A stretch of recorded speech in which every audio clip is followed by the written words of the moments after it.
ngayon ako. Ah, para mabawasan yung traffic. Sobra-sobra na kasing traffic itong lugar natin. Eh, kahit konti gumaan kasi gawa nung malaki-laki rin na bawas na traffic. Kaya lang, meron pa rin mga matitigas ng ulo na biyahe kahit may COVID. Parang hindi. Kasi parang ang hirap na nga sa Manila eh. Kasi yun dahil sa number coding. Pati ba naman dito umabot pa. Kumbaga hindi pa naman, for me hindi pa naman ganun ka-congested dito. So, parang hindi naman siya ganun ka-necessary. Kung ako talagang tatanungin, hindi na siya dapat ipatupad yung coding. Kasi wala rin namang nangyayari sa kalsada.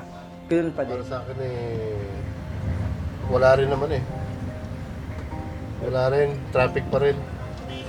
Ang pinakamaganda kasi dito sa atin, luwagan ang karsada. Hindi yung, kasi asinsado na ang Cavite, dapat luwagan na ang karsada. Baliwala yung implementation ng coding na yan. The number coding scheme is the exercise of the police power of the state, especially the LGUs in this country, wherein they provide the limitation of use of the vehicles of an owner, especially those in private sector.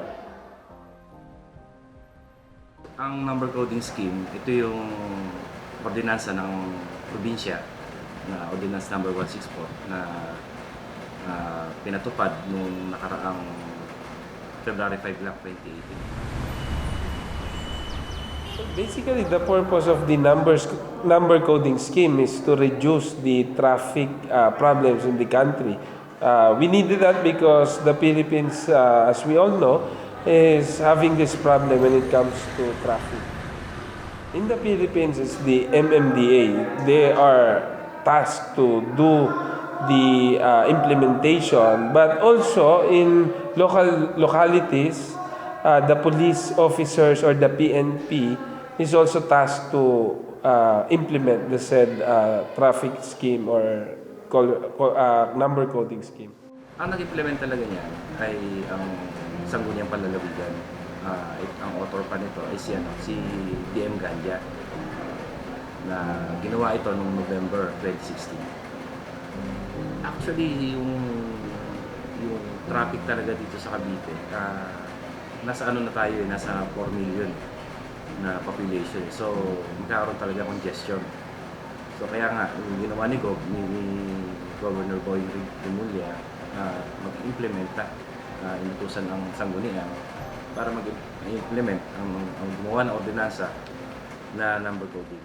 The public is being affected, of course, because they will be limited to use their private vehicles. But mostly, private sectors are being affected here because aside from they will enjoy the use or the purpose of less traffic, they are also being limited to use their own vehicles. Negative effect sa amin, hindi makalabas agad yung truck namin. Kailangan pa namin hintayin yung after, di ba yung truck ban is hanggang 10 morning, 10 a.m. Doon pa lang lalabas yung truck namin. Nabawasan. Bawas na bawas. Kasi nga, yon, wala kasi kami nakitang maganda doon sa naging coding nila. Kailangan namin siya, hindi coding Parang lang nung nag-testing lang, pala pinatupad din. Trucks and vans, kasama sila. Pero merong exemption din, katulad ng yung mga trucks na merong PESA stickers, hindi sila kasama.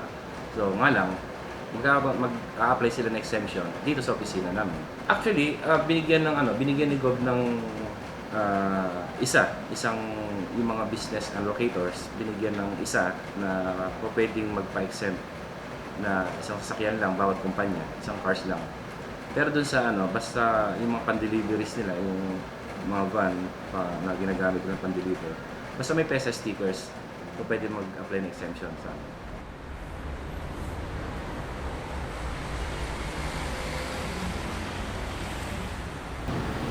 ang epekto lang yan kung ikaw coding, siyempre titigil ka sa biyahe, titigil ka para hindi ka patawan ng kaukulang parusa dahil mayroon yan yung tinatawag na yung mga titikitan ka ng mga enforcer kapag ikaw nahuli doon sa oras ng coding. Minsan yung mga gusto mong punta, lalo na pag isa lang ang sasakyan mo, medyo may kirapan nga lang, hindi mo magawa yung gusto mo. Dahil isa lang ang sasakyan. Pero marami kami naman sasakyan, wala namang problema yung coding na yan. Mas maganda rin.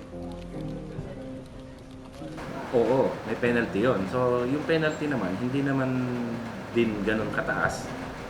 Pinapaalala lang din natin sa publiko na siyempre, yung abala kasi importante rito Para hindi ka maabala, huwag kang mag-traverse, di ba? So, hindi naman tinaasan yung multa nun. 300 lang. Those who use the public utility vehicle are the ones who needed it, and especially those who has no vehicle of their own. So there's no problem with exempting them because the purpose is for the public to still travel. It's not for an individual person. Oh yes.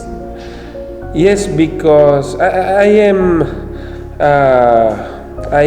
supporting it first, and second is I like the idea because the traffic here especially in Aguinaldo Highway, it's so tremendous when it comes to when during rush hour.